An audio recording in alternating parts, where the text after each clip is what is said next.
11 जुलै 2006 रोजी मुंबई लोकलमध्ये साखळी बॉम्बस्फोट झाले होते। या साखळी बॉम्बस्फोटामध्ये अनेकांना आपला जीव गमवावा लागला होता, तर अनेक जण जखमी झाले होते। मात्र या घटनेला 19 वर्ष पूर्ण झाल्यानंतर हायकोर्टाकडून या सगळ्या घटनेचा निकाल जो आहे तो लागण्यात आला, ज्याच्यामध्ये जे आरोपी होते जवळपास 12 आरोपी होती त्यांची निर्दोष मुक्तता करण्यात आली। मात्र हायकोर्टाच्या या निकालावरती सर्वांनीच नाराजी जी आहे ती व्यक्त केली होती। मुळामध्ये ज्या कुटुंबियांनी आपला व्यक्ती या साखळी बॉम्बस्फोटामध्ये गमावला होता त्यांनी सुद्धा न्यायालयाच्या निकालावरती नाराजी जी आहे ती व्यक्त केली होती। मात्र या सगळ्यानंतर आपण पाहायला गेलं तर साधारणतः 21 जुलै रोजी या खटल्याचा निकाल लागला। मात्र त्याच्यानंतर आता आपण पाहतो साधारणतः या हायकोर्टाच्या निकालाला सर्वोच्च न्यायालयाकडून स्थगिती जी आहे ती देण्यात आलेली आहे। साधारणतः आपण म्हणतो महाराष्ट्र एटीएसने सर्वोच्च न्यायालयामध्ये धाव घेतली होती। जो निकाल दिलेला आहे तो निश्चितच त्याला स्थगिती द्यावी अशी मागणी जी आहे ती त्यांच्याकडून करण्यात आली होती आणि अखेरीस सर्वोच्च न्यायालयाकडून स्थगिती जी आहे ती देण्यात आलेली आहे। मात्र असं असलं तरी नेमकं हायकोर्टाचं या निकालामध्ये काय निरीक्षण होतं हे आपण जाणून घेणार आहोत। त्यानुसार आपण पाहतोय की ज्यावेळेला हायकोर्टानं मुंबई पोलिसांच्या तपासावर गंभीर प्रश्नचिन्ह उपस्थित केला होता। कोर्टाचं म्हणणं आहे की हा तपास संशयास्पद होता।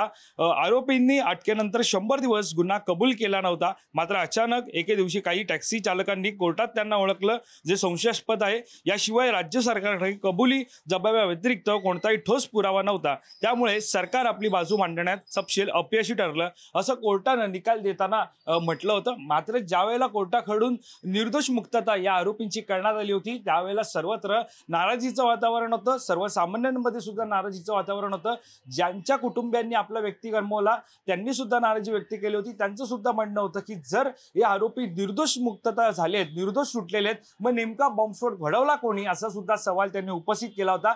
याशिवाय जर आपण पाहायला गेलं तर हायकोर्टाच्या निकालामध्ये काय होतं हे सुद्धा जाणून घेणार आहोत। मुंबई उच्च न्यायालय एकंदरीत पाहायला गेलं तर 31 जानेवारी 2025 रोजी राखून ठेवलेला निकाल जाहीर दिला होता। त्यानंतर न्यायमूर्ती अनिल किल्लोर आणि श्याम चांडक यांच्या खंडपीठानं सर्व आरोपींची निर्दोष मुक्तता केली।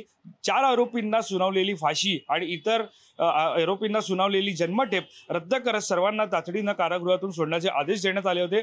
कोर्टानं या निकालाला कोणतीही स्थगिती दिलेली नाही, त्यामुळे राज्य सरकारला हे आदेश पाळावेच लागणार होते।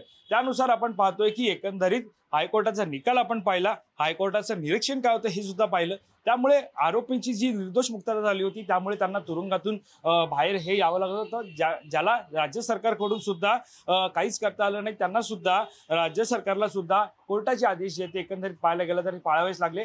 मात्र काही दिवसांनंतर आज आपण पाहतोय सर्वोच्च न्यायालयाकडून या निकालाला म्हणजे हायकोर्टाचा जो निकाल आहे त्याला स्थगिती देण्यात आलेली आहे। मात्र एकीकडे स्थगिती दिली असली तरी आता जे निर्दोष मुक्तता असून निर्दोष म्हणून जे आरोपी बाहेर आले ते पुन्हा तुरुंगात जाणार का असं सुद्धा सवाल उपस्थित होते। मात्र ते पुन्हा तुरुंगात जाणार नाही, मात्र केवळ त्यांच्या निकालाला ही सर्वोच्च न्यायालयाकडून स्थगिती जी आहे ती देण्यात आलेली आहे।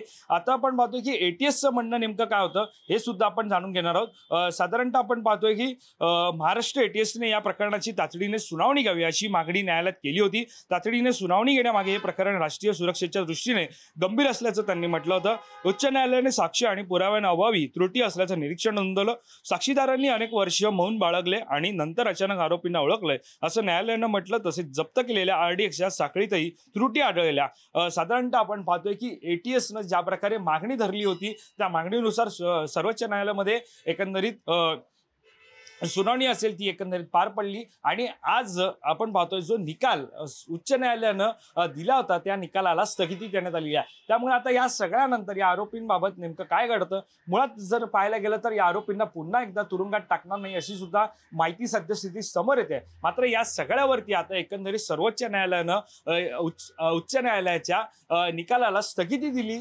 असल्यानं आता पुढे नेमकं या प्रकरणी काय घडतं हे सुद्धा पाहणं महत्त्वाचं ठरणार आहे। व्हिडिओ जर्नलिस्ट अजय सह मी वैभव पाटील, मुंबई।